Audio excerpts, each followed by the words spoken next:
நம பார்வதி பதயே ஹர ஹர மகாதேவா.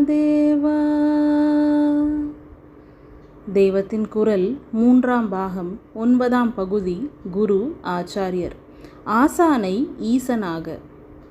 ஆகையால் நம்மை போல் பந்த நிலையில் இல்லாமல் விடுபட்டு சுதந்திர புருஷராக இருக்கிற குருவேதான் நம்மை ஒரு ஒழுங்கிலே கட்டுப்படுத்துவதற்காக தாமும் அந்த ஒழுக்கத்தில் கட்டுப்பட்டு வாழ்ந்து காட்டி நமக்கு போதனை செய்கிற ஆச்சாரியராக இருக்கிறார் என்று புரிந்து கொண்டு நம்முடைய ஆச்சாரிய புருஷர்களிடம் பக்தி செலுத்த வேண்டும்.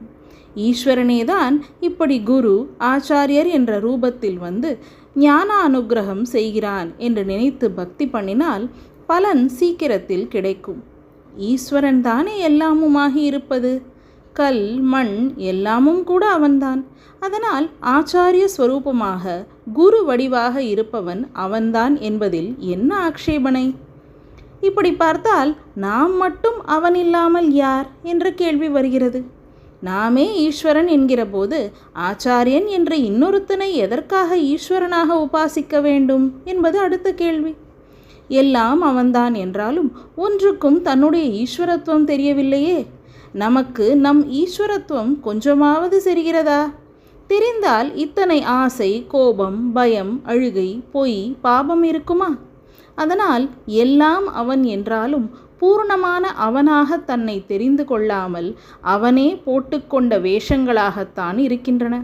நாம் எல்லாம் நன்றாக அஞ்ஞான வேஷம் போட்டுக்கொண்டு மூல ஆசாமியை அடையாளமே கண்டுகொள்ள முடியாதபடி ஆனவர்களாக இருக்கிறோம்.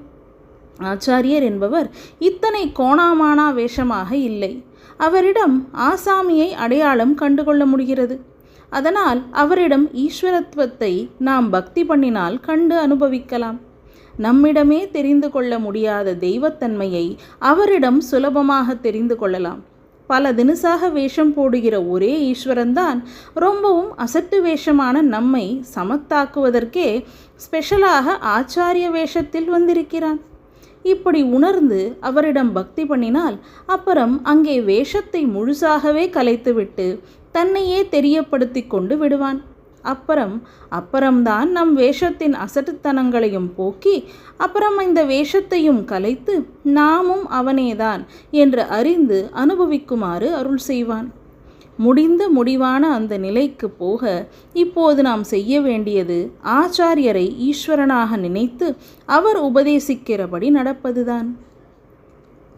நம பார்வதி பதயே ஹர ஹர மகா